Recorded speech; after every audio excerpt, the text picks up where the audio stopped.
Okay, welcome. I tried something new here and it's not quite doing what I thought it was going to do. Let me see later that. Just a second here when I figure out how to close this. There we go. Okay, well, give me a thumbs up if you can hear. Make sure the audio is working good. Right here, okay? All right. Okay, I'm going to throw a link in the chat there. And while you fill that out, I'll kind of explain why we're coming back to this. Some of you may have seen this talk before. We're going to be looking at exploring Agile. But I was talking to somebody I'd worked with, a company I'd worked with here a while back, and they said, you know what, our projects, big organization, they said a lot of our projects are struggling, not because we don't know how to do the hard stuff, but because we're struggling with just the basic Agile print values and principles. And I said, well, I've got a talk on that. I ought to bring that one forward and go ahead and use that because you're probably not the only person that's in that situation. So you may have seen this talk before. It will probably have a smaller turnout because a lot of people, I think, did have seen that in the past. But I know for me, it's helpful to come back a couple times a year and just make sure I go through the principles and the values of Agile to make sure I'm not getting so focused on the practices I may be trying to follow that I forget why I'm actually following them, like what's actually driving those practices. So that's what we're going to do today is we're going to go through the Agile values and principles, talk about how they apply. We're going to do a quiz thing at the end and hopefully give away a radiometer is the plan for this time. If you don't know what a radiometer is, you will find out toward the end of the talk. So here, I want to see what people think. What makes software projects fail? Is it, and you can rank these things on a graph, is it more because the inability to deliver value early on? Is it because of weak developers? Or is it because of unclear requirements? So it looks like we have about 20 people have added to that. And it looks like we're kind of skewing toward unclear requirements, which is interesting because last time I did this talk, it was kind of similar, weighted toward saying unclear requirements. And one of the things I want you to be thinking about as we go through the talk today is there actually a way to is getting better requirements really the thing that would make teams more successful? And I'm going to suggest that maybe that's not the most important thing. And maybe the unclear requirements are just something that we're going to have to expect to live with, and we need to design our processes in order to bring clarity to those requirements. Oops, we've got all kinds of exciting things happening today. Okay, there we go. So just be thinking about that as we go, and at the end, you let me know if you think that's the case or if you think that's not the case. But that just maybe unclear requirements is a feature, not a bug, right? It's how we actually approach stuff. And part of what we need to work through in order to design good software. And it may be even something that we can leverage rather than being something that we're necessarily fighting against. Okay, so back to our talk. So here we go. Here's an outline of what we're going to be talking about. First, we're going to be talking about kind of the problem that Agile solves. Then we're going to talk about how it's a solution. We're going to talk through the values, talk some stories around those. Then we're going to hit all 12 principles. And when we get to this point, we're actually going to look and we've got some polls. I want to see what you find is what's difficult in your organization and also what you think is important in your organization. You can see how that looks across everyone that's here. And then we're going to talk about friction. And then after that, we're going to go in and do give away some stuff with a prize at the end. So let's get started. Let's talk about the problem that Agile solves. So the problem is if we look at waterfall, so let's look at what waterfall does. When we're working in a waterfall approach to software development, we end up waiting a long time for value. You do all your planning up front, and then you do all your coding, and then you do all your testing, and then you do all your deployment. And at the very end is when you start getting value that you've created. Now that's if everything goes perfectly, it might be awesome. You get everything you want. Oftentimes, though, life interferes and things don't go as perfectly. And so you don't actually get any of that value until the end. If you imagine you're entering a competitive marketplace, it's very possible that you could build everything exactly right, but by the time you get to the market, there's no longer a need for your product. So that's one of the downsides of waterfall is it takes a long time before you start getting value because you're not getting value incrementally. You may have all the requirements done, but you can't just ship your customer your requirements documents. Delayed evidence. So if you're trying to actually prove that what you're doing is valuable or prove that the customer wants it, waterfall delays that till the very end. And in some situations that might be just fine. In a lot of situations though, it sets you up to take on a lot more risk than you necessarily need to. There's also a lack of flexibility. If you do get feedback, you don't get feedback until the end, and usually by that time it's very expensive to try to make changes. So that's one of the problems with waterfall approach. Let's also talk about trust. So when we think of how trust is developed, our natural instinct is to kind of think of the magnitude of something that somebody's doing. So they've saved my life, so I trusted them. Well, somebody that saved your life once 20 years ago may not actually have the same sense of trust with you as the person that has done a small thing for you every single day for of those 20 years. And there's some research that suggests that the trust is built more by the frequency of doing trustworthy things than it is by the magnitude. And when you think about Agile, that really plays into that of doing small things to establish trust rather than trying to do one big bang of delivery after 5 years of effort. So trust is built by creating evidence of success and in some ways evidence of handling small failures. If you're working with a team and you see how they handle small failures and you know you can trust them to handle those small failures because they routinely do it and they do it in a way that's transparent and in a way that helps move the project forward, that's going to build trust that you won't necessarily get if it's just let's wait for 5 years and see if everything turns out. But this is a key thing right here, that trust is built more on the magnitude than it is the frequency of doing trustworthy actions. So now let's look at an example. So here's an example of this was a treasury system that I did not work on directly. I was involved in a little bit when they were trying to put some plans together. But they were doing development work, but they had no evidence of delivering working code. They had no evidence of quality. And it created an adversarial relationship between the people that were doing development work and the treasury. The project was eventually canceled. But what they were doing was trying to create everything, and then at the end it was all going to come together. Instead of trying to create a little bit, start getting value from it, get it in front of people, get hands-on, use that feedback to go ahead and deliver stuff. And there were lots of things going on in this project, so it wasn't just like, those developers and the development team needed to do things different, but everything was being done in a way that did not create these small incremental steps of trust. And because of it, the Treasury eventually got to the point where they said they don't want to, let's see, the other two are results of waterfall, not necessarily unique items. Let's see. Not sure which ones you're talking about. The first two, no evidence of delivering working code and no evidence of quality. I think those are the two, probably the two you're talking about. But, okay, yes.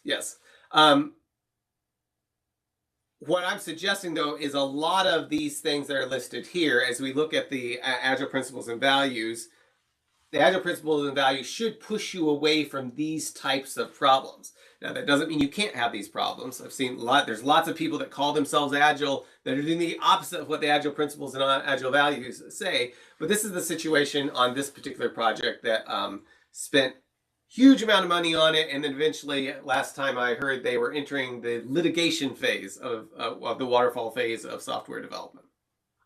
It was a sad thing because there were some people I knew that I had a lot of respect for, good friends working on this, and it took a toll on them. It was not an easy thing to be on. This was not a good situation to work in.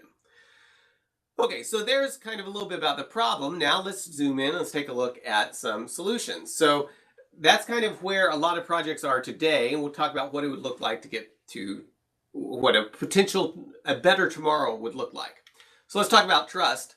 So how can we create trust early on? Well, we do that by doing trustworthy things. And Agile is really built around delivering working code iteratively in small chunks so we can develop that trust.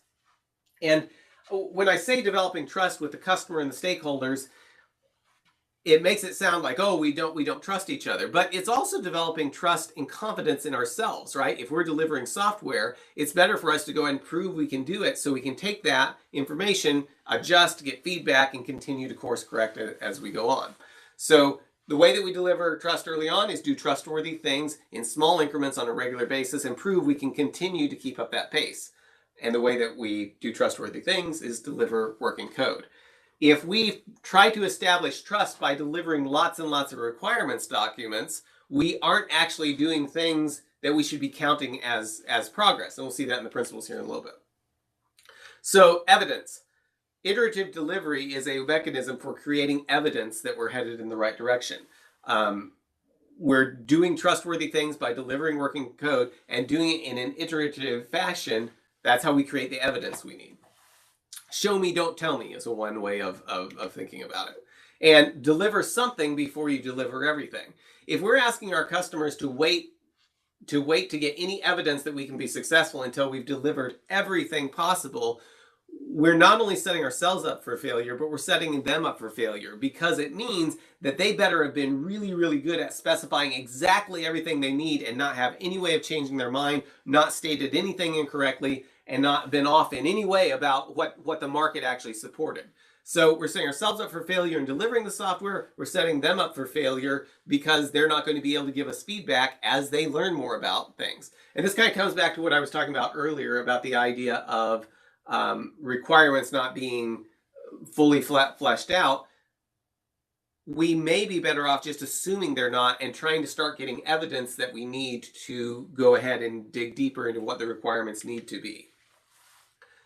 Okay, so an example. So this is an example of another treasury system. This one I actually did work on. So it had originally been quoted to have 50 developers and was going to take 5 years to go live and cost $50 million. That was the original quote. And the process that had produced that quote had not ever been under budget. Usually they had gone way over budget on all the other processes, so that probably was a conservative estimate of how long it was going to take. This particular project, though, we did it with 10 developers. We took 4 years, and it only cost $15 million to deliver. And the end product was something where they were able to deploy every 7 days, small iterative pieces of value all the way through to production, instead of every 6 months like the system they were replacing was doing. So this is very much a positive example, even within the same kind of ecosystem at the Treasury. This is the type of thing I mentioned, that the people I knew that had a lot of respect for, good friends, that like it took a huge toll on their health in that other system. This was an invigorating place to work. I know people that were on this project that aren't anymore that said they'll probably spend the rest of their careers looking for a chance to work like that again, because it felt so good, particularly compared to those other types of projects we just described. Okay, so that's this is kind of where we would like to be, is this type of situation is much, much better than the other. Just checking my chats aren't coming up where I can see them very well, so just check that. Okay, so let's go in and let's look at these the Agile principles here. Agile says that we are going to value individuals and interactions over processes and tools. Now, the Agile values don't say that we're not going to do things, right? It doesn't tell us what not to do. It tells us what we're going to value more than some of the common things that people do. In this case, individuals and interactions says that should be more important to us than processes and tools. Doesn't mean we're not going to have processes, doesn't mean we're not going to have tools, but if we have to choose between working with individuals and interacting with them to try to drive things forward, or implementing lots of processes and tools, we should have a preference for the individuals and interactions. Next Agile value, working software. Working software over comprehensive documentation. So doesn't mean we're not going to have documentation. Depending on what area you work in, you may still need a lot of documentation. But it says we're not going to get ourselves into the point that we're so focused on comprehensive documentation that we don't value working software more. Now, I was explaining this to a team at a bank in New York one time, and we had this gentleman stand up and he goes, I disagree completely with that. And I said, no, don't get me wrong. It's not that we're not going to do documentation. It's just if we had to choose between the two, the software working is more important. And he said, no, that's absolutely not the case. And this threw me for a loop, threw me off my script for a little bit. And I said, well, why? Because wouldn't you say the working software, that's really what we're trying to produce? And he said, nope, the most important thing is the comprehensive documentation, because when something goes wrong, we need the documentation to know who to blame. And after thinking about it, I realized he was really making a statement about what the environment was that he was working in. And it was disappointing because that's got to be a horrible way to work, but it did accurately reflect his environment that he was working in. It was sad, but he was not being irrational, because for him, knowing who to blame was actually more valuable because of the way that this organization was working. People would get in more trouble if they couldn't figure out who to blame than they would for not delivering the software. And that's sad, but that does happen in a lot of places. In some places, delivering working software is actually lower priority than all these other things. And so some of these agile values, like, yeah, of course it's like that, but that's not always the case. If you're working in a place where that's just assumed and everybody understands that, that's awesome, but that's not necessarily what everybody else is experiencing in the industry. Customer collaboration. So we value customer collaboration over contract negotiation. It doesn't mean we don't have any contracts. It means that if we have to choose, we're going to try to steer ourselves toward collaborating with the customer instead of trying to deal with negotiating contracts. There's a very different approach between trying to collaborate and deliver stuff and being in situations where we're just focused on the contract. Now, this isn't necessarily a one-way thing. I've seen customers that are so focused on this that it makes it very difficult to collaborate with them. But if as a team, and when I say team, I mean everyone that's actually involved in delivering the software is focusing on how we're going to collaborate, you're going to get much better outcomes. And the final Agile principle is responding to change. Agile says that we should value responding to change over following a plan. I've worked on teams that were so focused on following a plan that even when it was very easy to see that the plan had them running off a cliff, everybody kept doing the exact same thing because they weren't set up to value responding to change. They were set up to value following a plan.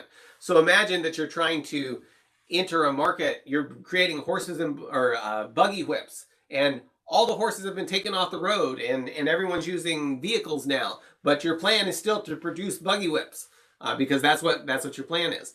There actually was, I think my story's turned around, but there was someone who on his deathbed, he set up his will so his family would all their money would always be invested in, I think it was buggies, creating buggies. Yes, I like that quote. Plans are worthless, but planning is essential.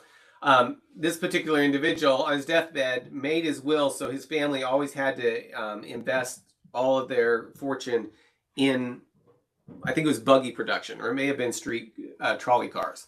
Whatever it was a really good investment at the time. But as things changed, that no longer was a good place to be invested, and it took them from being very, very wealthy to being a lot less wealthy because of not responding to change, but just stuck on following a plan.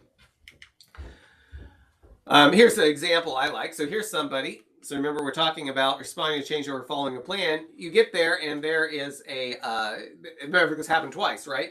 There was a ladder in the way. And so the plan says to put a board right there. So they put the board right there, regardless of, even though they should be responding to change, that there's a ladder in the way.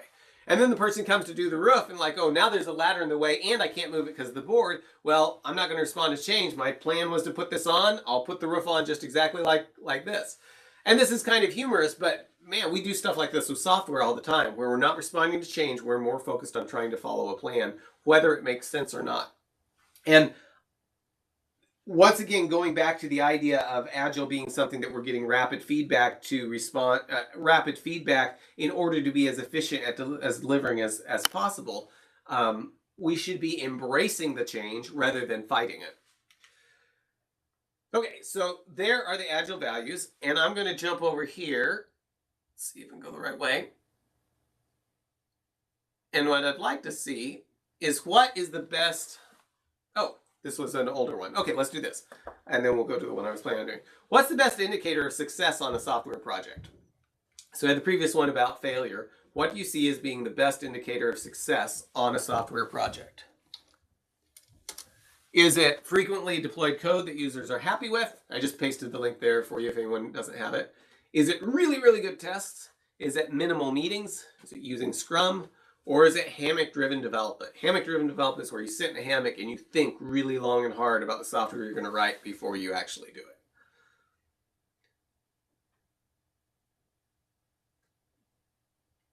And a lot of these things are very important, but I'm just curious from your perspective, what's the best indicator of success on a software project?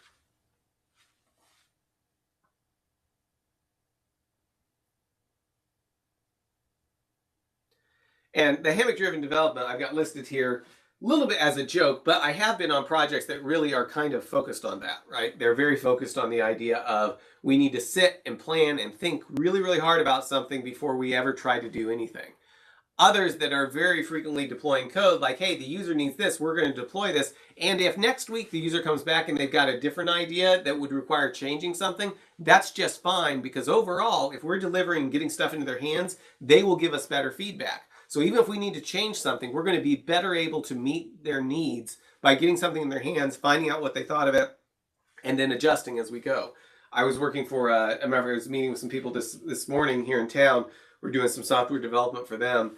And the customer service representatives that use this software, we met with them and they gave us a list of 5 or 6 things that were fairly small, but things they said would make their lives a lot easier. So we've got those things fixed and deployed, and they're showing it to them now. And one of the big things I was telling the management there was, find out if this actually helped them, because just because they thought it would help, once they get their hands on it, they may know a way to make it 100 times better, or they may find that it's actually not as helpful as they thought it would be, and we should roll it back. And that's all that's just fine. That's good to have those conversations, because if we're able to actually get the feedback as we're going, we'll end up with something that's much more customized for what they need than if we're like, well, this is what you asked for, this is what you get. So most of us are saying frequently deployed code that others are happy with, and that has been my experience as well. Now, really good tests can make a huge difference too, but if you have really good tests, but you haven't deployed anything that the customers are happy with, that project has a higher chance of getting canceled. Okay, and then let's see, I think I had one more here. Okay, so these are the 4 values that we just went through. So I'm curious, how would you rank these in terms of how important they are for creating successful software? So this is in your experience, and this is just for me. Now, obviously, all of them are important, but if you had to rank them, if you were telling someone, here's the most important thing we've done for delivering software, which ones of these would make it to the top and which would make it to the bottom?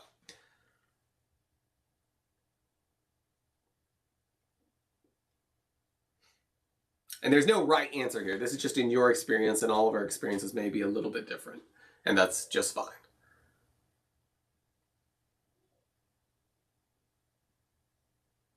So it looks like working software is still making it to the top spot here. Responding to changes at the bottom. And I guess what's interesting about this is some of these things may actually imply others. So if I'm delivering working software that actually lets the customer do something, that probably kind of implies that I'm collaborating with them, right? I'm not just guessing in the dark. It also probably implies that I'm responding to change. Otherwise, the software may not still be working once situations change. And if I'm doing those things, that probably implies some individuals, or that we're valuing individuals and interactions just to be able to do those types of things. So this is just interesting to see. And a lot of what I'm wanting to do here is give us a chance to really interact with the principles so they're in our minds. So when we go back to our jobs and we're working with our teams, we're thinking about how are we actually playing these things out? And are there opportunities for improving stuff, getting closer aligned with following the Agile principles that maybe we're overlooking? Okay, so let me go back to, let's see, this is the next one. Okay, that will be for just a minute. Let's go back to here. Okay, so those are the values. So back here, we're working our way through this, whatever this thing is. So we have the problem, the solution. We talked about the values. Now let's look at the principles. And this is really where what I see as the meat of Agile, are the principles. So we're going to go through these, and we'll do three or four of them at a time, and then we'll come back and look at, I want you to rank how easy these are to implement for where you're at and how important they are to your team's success. So, all right, and I see we've got a lot more people on than are participating. So I'm going to throw this again here in the chat so you can have that up for when we get to this. Our highest priority is to satisfy the customer through early and continuous delivery of valuable software. Well, this is very much aligned with the idea of we're delivering software. For a lot of teams, like I said, this actually is not their highest priority. I've worked in situations where there were political priorities that were much higher than satisfying the customer and taking precedence over it. And a lot of times those are situations that you just can't wave a magic wand and change. But I think it's worth realizing if you're in that situation, because if you're not in a situation where your highest priority is to satisfy the customer through early and continuous delivery of valuable software, you're taking on a huge amount of risk that may be difficult to overcome. Okay, second principle, changing requirements. Welcome changing requirements, even late in development. Agile processes harness change for the customer's competitive advantage. This principle is interesting because if you work on teams that think about the first part and ignore the second part, you don't actually get the full value of this principle. We're welcoming changing requirements because it lets us improve things for the customer. It lets us be more competitive. It's not a matter of just a customer that has no idea what they're wanting to do and you can't communicate them and can't get anything for them, so you have to guess and then they change their mind and change their mind again. That's not actually for the customer's competitive advantage. If you're in that situation, you need to change the way that you're interacting in order to try to reduce the churn. But on the other hand, if a customer asks for something and you give it to them, particularly give them something small piece of it, and they start using it and they're like, hey, you know what? I know we asked for this. It turns out this other way will actually be better now that we've actually tried using it like this. That is awesome because you're now using the agile processes to harness change for the customer's competitive advantage. And that's a very, very different thing than a customer that just has no idea what they want. If you are dealing with a customer that just has no idea what they want, what you really need to try to focus on doing is how do I give them something that they think is valuable so we can start getting feedback on it. Because there's lots of situations where you don't know what you want until you actually try it and get your hands on it and stuff. What you don't want to do is make that take 5 years before they can actually get to the point that they're able to give you that feedback. Okay, next one, shorter time scale. Deliver working software frequently from a couple of weeks to a couple of months with a preference to the shorter time scale. Once again, this comes back to the idea of we're giving the customer things on a regular basis. Now, when the Agile Manifesto was written, the idea of a couple of weeks was just incredibly fast. We have tools nowadays that let us do this type of thing a lot more rapidly. So maybe where this used to be a couple of weeks years ago when Agile Manifesto was written, maybe for your team today, it's 1 week or even 4 days, or in some places, maybe even a few hours. But the preference here is to go for a shorter and shorter time scale. And working together. Business people and developers must work together daily throughout the project. So I think I've told the story before. I was working with a team and the person that was coming to all the meetings that I thought was representing the business turned out not to be representing the business. They didn't actually use the software. They were just there because the business had hired them so the developers and business would not have to talk to each other. Agile says that's not really what you should be trying to do. Okay, can everybody else hear me? Give me a thumbs up if you can hear. Somebody just said they're having trouble hearing. You can hear? Okay.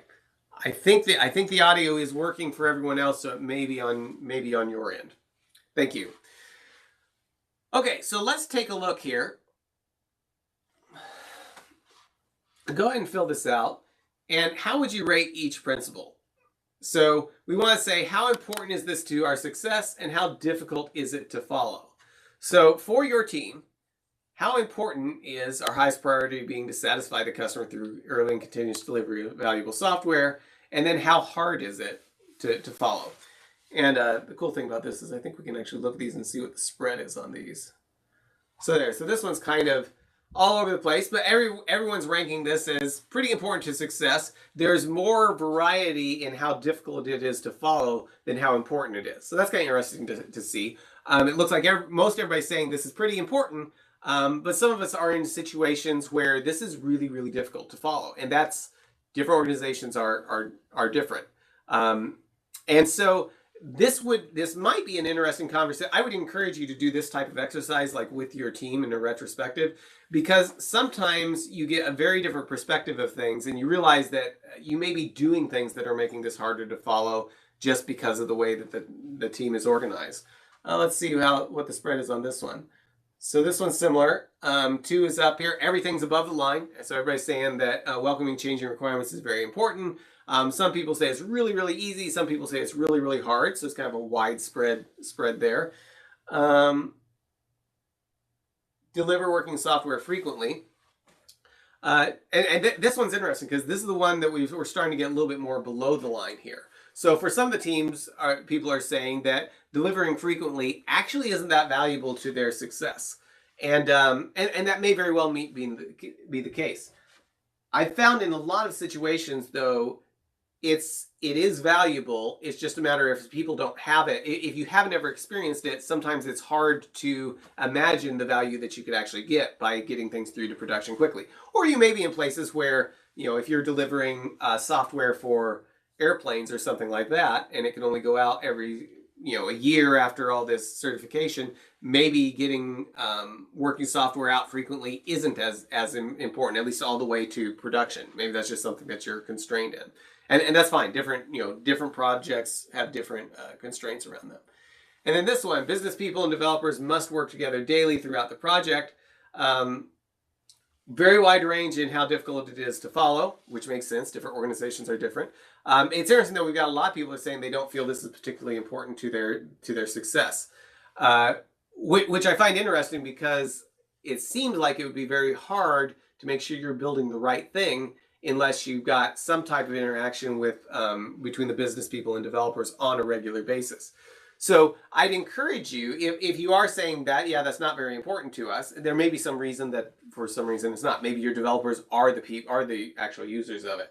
But if it doesn't feel very important, I would start trying to tune in and see, are there situations where we're creating churn? Are there places where we're creating churn and maybe taking a lot longer or having miscommunications or creating slower feedback loops that could be solved if we had business and developers somehow interacting more? And there may be some opportunities for that. Okay, so now back, let's go through the rest here. Okay, next principle, build projects around motivated individuals. Give them the environment and support they need and trust them to get the job done. I illustrated this here with renting my kids an excavator when I asked them to dig a hole, and it turned out it was through rock and clay and going to be really hard to do by hand. I was showing them last night. Let's see. Somebody's want to know the results. I'm not sure how useful it would be, but if you email me, I can send you screenshots of them. So reply to something I've sent you and send me an email, and I'll try to make sure I get that to you if you remind me. Build projects around motivated individuals. Give them the environment and support they need and trust them to get the job done. Just out of curiosity, if this describes your team, give this a thumbs up, and if not, give it a thumbs down. Like, do you feel like this is how you are empowered in where you're working? Or if you don't, do a thumbs down. Or if you prefer to remain anonymous, that's fine too. Okay, so some of us do, and it's a very binary up or down thing. So some of us do feel like this. I know for me, it usually depends on what meeting I've just been at is whether I feel like this or not. And one person's got a turtle. Like, you can do it, but it's really, really slow, I guess. That's what Terrence is saying. Okay. Okay, so some of us are feeling like we're working in that. This can be a very difficult thing to do for organizations to get to. It can be very powerful, though. But I think it's important to recognize that to get to this, that feedback loop of trust.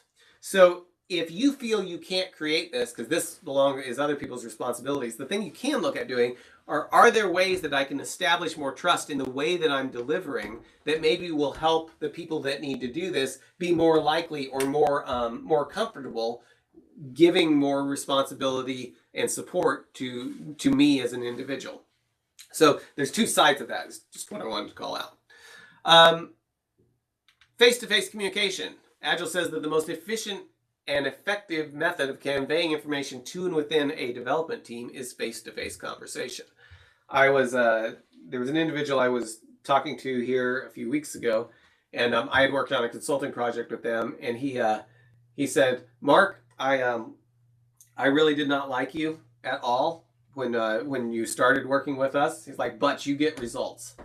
And we did a lot of very close collaboration, and he didn't really like the idea of it at first. But after working that way for a long period of time, he said it's ruined him now because he likes collaborating with people and getting a small group of really good developers and just getting hands-on in the same type of virtual room and just working through stuff because he felt how good it feels to actually deliver like that. He's back on a project now where he's working more solo, and It's not nearly as much fun, not nearly as productive, and he just doesn't feel as good. So the most efficient and effective method of conveying information to and within a development team is face-to-face conversation. And one thing I'll point out about this is there's some information, not all information has the same value in how we communicate it. Some information maybe doesn't, if we're talking about how to move the project forward, that might be great for a face-to-face conversation. If we're talking about, here's the holiday schedule for the rest of the year, that might be great as an email. But there's some things that are very, very valuable with that. Okay, working software. Working software is a primary measure of progress. I realize I'm getting a little bit behind, so I'm going to pick up the pace a little bit here to make sure we get through everything. And agile processes promote sustainable development. Sponsors and developers and users should be able to maintain a constant pace indefinitely. PMI indicates 40 to 60% is nonverbal. Those statistics are interesting. And they came from specific situations where they're testing stuff. They're really fascinating. It is a huge amount. It depends a lot on the situation. Trying to remember I would forget the last guy's name on that. But yeah, those are very interesting. Okay, so how would you rate each principle? Let's see where we're at. So it looks like most of us are saying this one over here is the one that's most difficult to follow. The agile processes promote sustainable development. Sponsors, developers, and users should be able to maintain a constant pace indefinitely. So that's interesting. That's the thing people are saying is the hardest to follow. Let's see what we're saying is the easiest. That working software being the primary measure of progress. Of course, saying that's primary measure of progress and saying that we're actually delivering it regularly may be two different things. But this is the kind of spread on these. This one's kind of all over the place, building projects around motivated individuals. And down here, the thing that people are saying the least important, at least with this group, is the most efficient and effective method of conveying information to and within a development team is face-to-face conversation. So that's what we're at with our team here, the people here. So I'm going to move to the next thing here, and we're going to hit the rest of these real fast. Okay, technical excellence. Continuous attention to technical excellence and good design enhances agility. So if we pay attention to technical excellence, it will make us more agile. Now, keep in mind, a lot of these things are constrained by others, or at least informed by others. If I give all my attention to technical excellence and never deliver working software, I'm not actually following Agile. I'm doing something else. If I give all my attention to continuous attention to technical excellence and I'm not able to quickly respond to change, I'm not actually following Agile. And sometimes you'll see people start using a particular principle and stop looking at how they all fit together to bring balance to the force, if you will. Simplicity, the art of maximizing the amount of work not done, is essential. If you have an opportunity, and this is where talking to the business is so valuable. I've been in situations where the business has explained exactly what they want in great detail, great requirements. They go through the whole thing. We spend an hour talking through it. And then when the developer speaks up and says, you know what, I understand what you're trying to do. I think we've got a report over here that if you just export it as a CSV and stick it in Excel, you can get what you need right now. We don't really have to build anything else. And now, the business may say, no, we really want it built because that saves us the 10 seconds of doing that. But oftentimes, something else becomes the next highest priority if there's a way to do it. So those conversations are what drive the simplicity, or the art of maximizing the amount of work not done. Self-organizing teams. The best architectures, requirements, and designs emerge from self-organizing teams. This is interesting because I've seen there's a big trend in a lot of places to push all the architecture work to people who are the architects. I've seen a lot of situations where in an attempt to do that, we remove the people that are using the architecture from the people who are forcing them to use a particular architecture. The problem with that is you can lose the feedback, right? And there are some people that are very skilled at creating architecture, but if those people aren't actually using what they design and living it out and self-organizing around how the team actually delivers stuff, you can get a situation where you've got an awesome looking architecture that is completely and wholly unfit for the purpose of what the developers are trying to deliver with it. Reflect at regular intervals. The team reflects on how to become more effective, then tunes and adjusts its behavior accordingly. This is what we usually have for a retrospective. Retrospective is usually what we're trying to do here. There's lots of other ways to do it. The point is that you need to be talking about how you can actually improve. Okay, and let's go here. So let's see what we've got, the spread on these. And organizational structures and reporting hierarchies conflict with self-organizing teams. That is true, but at the same time, there's usually more latitude at the team level than I think. Well, I'll put it this way. Sometimes there's more latitude or room for the teams to self-organize than maybe what we take advantage of. Agile is really created for teams. So if you think of most of this stuff as applying, how can a team work together this way? If you have the manager on board, can you actually work at a team, thinking of something like 5 to 15 people? Can that unit of people actually follow these principles in ways that are better? But you're completely right. You have organizations that sometimes are running counter to some of these things. Okay, so the thing here that people say are the easiest is regular intervals. Team reflects on how to become more effective. So having retrospectives are easy. Now, whether we actually improve through them or not, maybe that's different, but that's great. One here, attention to technical excellence. It's kind of all over the board. Kind of makes sense. Depends on the organization, probably. Simplicity. Some people are saying this is very, very important and really, really hard to follow. Somebody else saying, hey, it's not that important and it's pretty easy to follow even if we wanted to. Or it's very important to success, but it's easy to follow. A lot of simplicity is driven by having conversations and figuring out what to leave out. Too often teams are so focused on what do we add to the software instead of what could we leave out in order to give value sooner. And I just want to see the spread on this one. Best architectures. And we'll come over here. Okay, that one we already looked at. I think one was the one I haven't seen here. Okay, so these are interesting. I think whoever asked for the screenshots of these, email me. I will send them to you if you want them. But these are kind of point in time with just the people that happen to be here, what they happen to feel was important. I don't know how useful they'd be to you, but I'm happy to send them if they are. Okay, so there's the principles. Now let's talk about friction. So this is a radiometer. And that's a fancy one. I've got one here that's not nearly as fancy. And if I had old lights in here that weren't LEDs that put off a lot more radiation, you would see that in the lights this would start to spin. If I take it outside, you can see this spin. You used to run into these at Home Depot when they were showing how different glass blocks radiation or how different lights are more efficient. So inside of here is these panes that are sitting. Actually, I could probably give you a better view of it if I just come up here like that. There we go. Oops, not quite. Okay, so it's sitting right on that, and it spins in the light. Looks kind of like a light bulb. When I was a kid, I ran across one of these at my great-grandparents' house in Solomon, Kansas, and he had one sitting there. He was a farmer, but also like what early work on wiring up people's houses for electricity and fixing radios and looking at all the books we ended up after he died. Very eclectic interest. Probably would have loved to be a scientist instead of a farmer.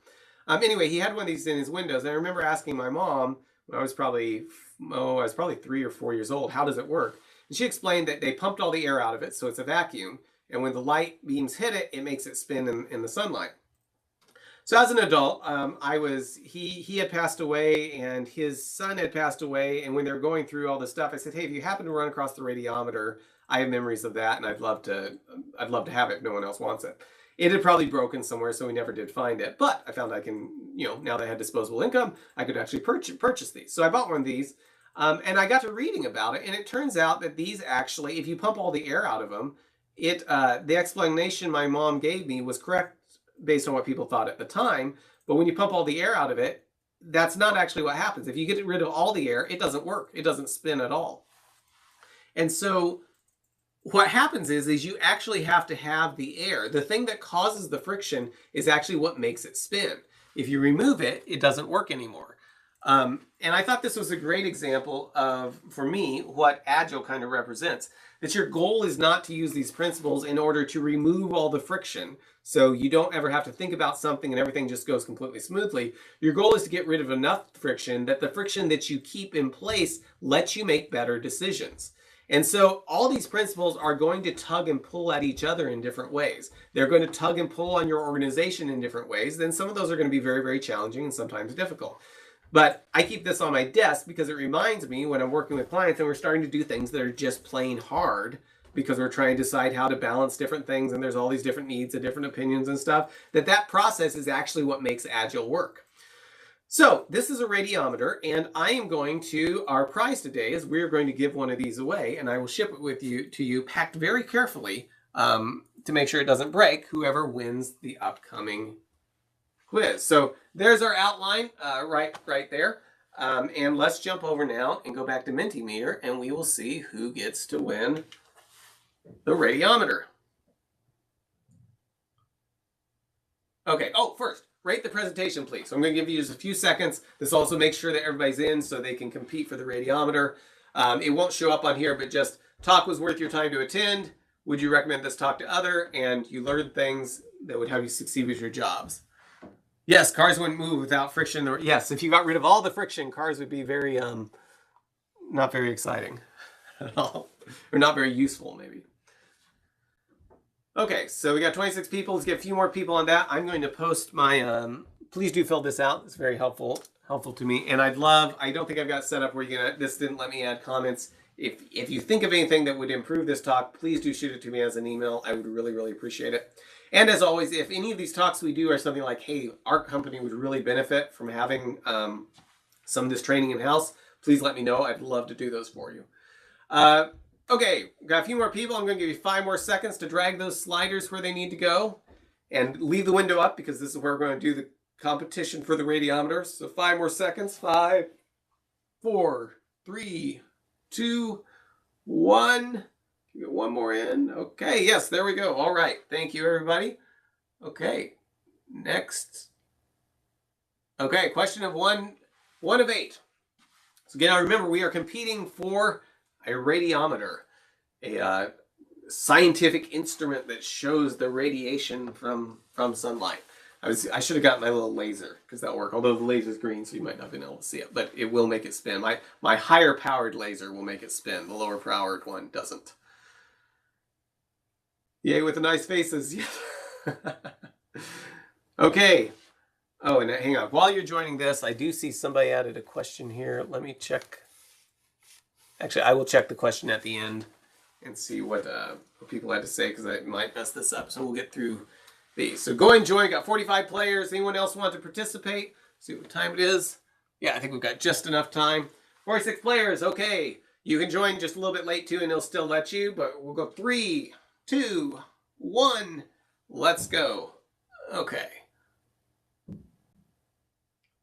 Oh, that just completely skips the question. That was interesting. Oh, I see what I did wrong. Hang on. Got to press enter. Okay, join again. Sorry about that.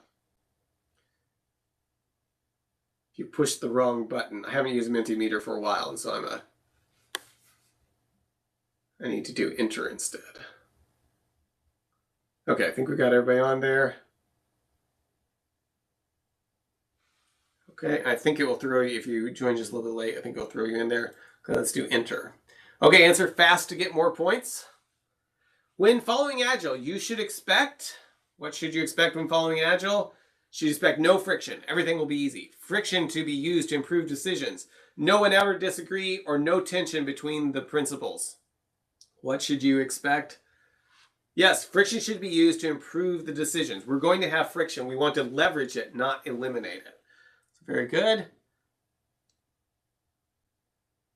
Okay, question 2 of 8. I got rid of the leaderboard on the first few of these so we can fit more things in. Answer fast to get more points. Here we go. Which is not a problem with waterfall? So we're going to list some problems with waterfall. Which one of these is not a problem with waterfall? Is it you have to wait to get value? Is it that it has more letters than Agile? Or is it that it delays evidence of progress? Which of these is not a problem with Agile? And yes, the fact it has more letters than Agile is not a problem with waterfall. The fact you have to wait to get value from it and that it delays evidence of progress, those are problems with Agile. Question 3 of 8. Answer fast to get more points. How do you build trust? How do you build trust? Do you deliver something big, deliver documentation, deliver frequently, or deliver pizza? Now, I haven't eaten lunch yet, so this one's looking really good to me right now. But no, you're right. It's deliver frequently. Remember, trust being something that we deliver frequently to develop trust. I like the pizza idea too, but that's not what we talked about. So answer fast to get more. Although pizza may help, but maybe that's the best answer is deliver software frequently. But what should we value more? Following a plan, comprehensive documentation, responding to change, or negotiating with customers? What should we value more? Of all these things, what should be our highest value to us? And yes, it's responding to change. Negotiating with customers is one of the things that we want to value collaborating with customers over negotiating with them. Okay, question 5 of 8. We'll see the leaderboard here in just a second. I think it starts on the next one. Successful teams. Use Scrum, use SAFe, use both Scrum and SAFe, or deliver working software. What do successful teams do? Choose the best answer based on what we talked about today. Yes, deliver working software. They may use Scrum, may use SAFe, but delivering working software is really what makes them successful. If you've got a team that uses SAFe and Scrum but never delivers software, that probably is not as successful as a team that's delivering software. I thought we'd have a leaderboard here, but what was the instrument Mark used as an example of friction benefiting Agile? And was it a radiometric dating tools, radiometer, radon meter, multimeter, or oscilloscope? Yes, it was a radiometer is the name of those. I think they've got another name too, but that's the one I'm familiar with.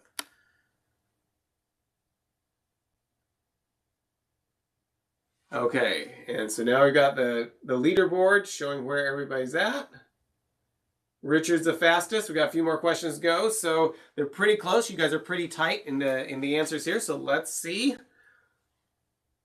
2 questions left. Question 7 of 8. See if you knock Richard off his top spot. Answer fast to get more points. How does Agile say we should primarily measure progress? Should we measure it through story points, through weighted shortest job first, through return on investment, or through working code? How does Agile say we should primarily measure progress? Working code, yes, that is the primary measure of progress in Agile is working code. We may use story points to help us organize the code. We definitely want to be concerned about return on investment, but Agile says that working code should be the primary measure of progress. Okay, we've got 1 question left. Looks like Richard may have retained his top spot.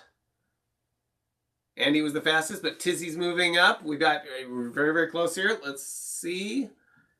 Last question.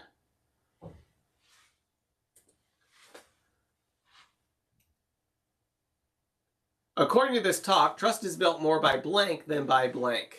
According to this talk, trust is built more by magnitude than frequency, management than developers, words than actions, frequency than magnitude, or developers than management. And yes, built more by frequency than it is built by magnitude.